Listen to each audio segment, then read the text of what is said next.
প্রথমবার দেশের ঐতিহাসিক বঙ্গবন্ধু জাতীয় স্টেডিয়ামে অনুষ্ঠিত হলো জাতীয় দলের ক্রিকেটারদের ফিটনেস পরীক্ষা। সব ক্রিকেটারের ফিটনেস ভালো, তবে আরও উন্নতি করার জায়গা রয়েছে বলে জানান ট্রেনার ইফতেখার ইসলাম ইফতি। গুনে গুনে ২০ বছর, ব্যাট বলে ঠুকঠাক শব্দ শোনা যায় না। ফুটবল আর অ্যাথলেটিক্সের মাঠ হিসেবেই এখন পরিচিত সবার কাছে।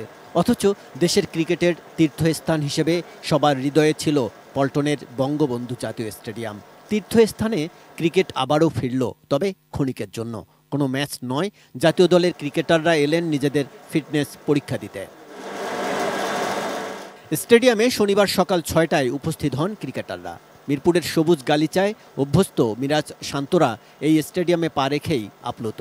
নিজেদের মধ্যে খুনসুটিতে মেতে উঠলেন। সময় যেহেতু মোট ১.৫ ঘন্টা, তাই বেঁধে দেয়া সময়ের শুরুতে ওয়ার্ম আপ আর হালকা অনুশীলন। এরপর ক্রিকেটারদের ফিটনেসের ভালো মন্দ বুঝতে ট্রেনাররা শুরু করেন ইয়ো টেস্ট। অ্যাথলেটিক্সের জন্য বসানো নতুন টার্ফে চিহ্নিত করা ২০ মিটার দূরত্বে ধারাবাহিকভাবে নিজেদের শারীরিক ফিটনেসের পরীক্ষা দেন মুশফিক, মাহমুদুল্লাহ, শান্ত, রিশাদরা।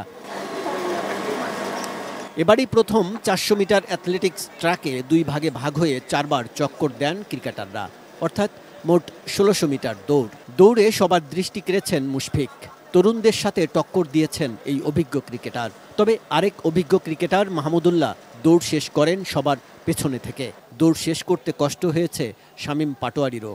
এভারেজ পারফরমেন্স গুড, তবে ইমপ্রুভ করা আসলে আমাদের ট্রেনাররা তো আমরা আসলে গুড বলতে পারি না বা বলি না আসলে নর্মালি, কারণ আমাদের চাহিদার আসলে শেষ নাই। ভালো আমরা আসলে ভালো লেভেলে নিতে চাই। দেশের ঐতিহ্যবাহী জাতীয় স্টেডিয়ামে পা রেখেই স্মৃতিকাতর হয়ে পড়েন সাবেক ক্রিকেটার, বিসিবির ক্রিকেট অপারেশন ম্যানেজার শাহরিয়ার নাফিস। নর্মালি ৬টার সময় ফিটনেস টেস্ট দেখতে আসা এত মানুষের কথা না, বাট যেহেতু বঙ্গবন্ধু স্টেডিয়াম, আমি প্রিটি শিওর যে বঙ্গবন্ধু স্টেডিয়াম দেখে এসেছেন, সো সবার জন্য এটা খুব একটা অ্যামেজিং এক্সপিরিয়েন্স ছিল। দেশের একসময়ের মূল ক্রিকেট স্টেডিয়াম বঙ্গবন্ধু স্টেডিয়ামে সবশেষ আন্তর্জাতিক ম্যাচ অনুষ্ঠিত হয় ২০০৫ সালের ৩১ জানুয়ারি। বাংলাদেশ জিম্বাবুয়ের মধ্যকার ওয়ানডেই ছিল এই স্টেডিয়ামের শেষ ক্রিকেট ম্যাচ।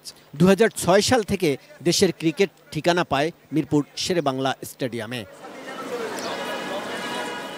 কাজল রায়, এটিএন নিউজ, ঢাকা।